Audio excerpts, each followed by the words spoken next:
Umunyarwanda ati amatwi y'ihene yumva ahiye. Iki gihe Imana yagiriye urukundo abantu ititaye ku byaha byabo, kuko yari yaramaze kubona ko ibyaha byarenze urugero maze biyigeraho mu ijuru.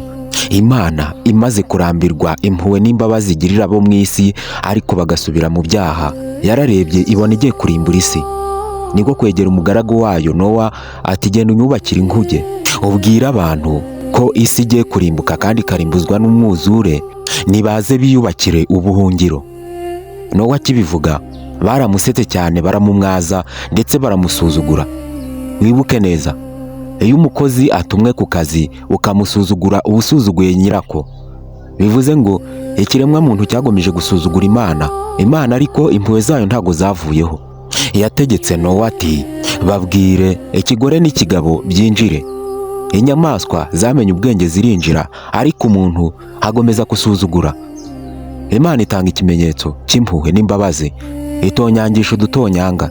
Tumaze guhita, abantu baje ku muryango bati Nowa warasaze, reba imyaka umaze, reba n'akavura kaguye.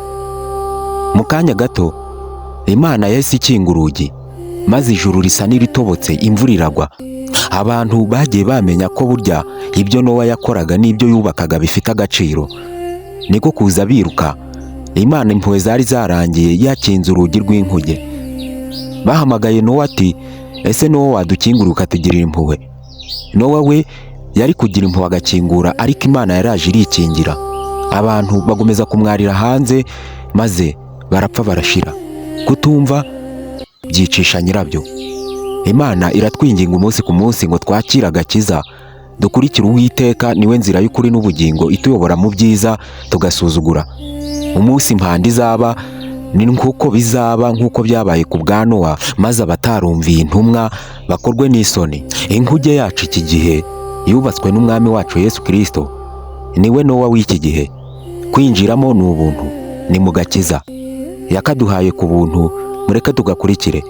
Niba wemera ko Umwami wacu Yesu Kristo yaje kuducungura agasiga twubakiye inkuge ari y'agakiza, akadusigira n'Umwuka Wera, andika amena.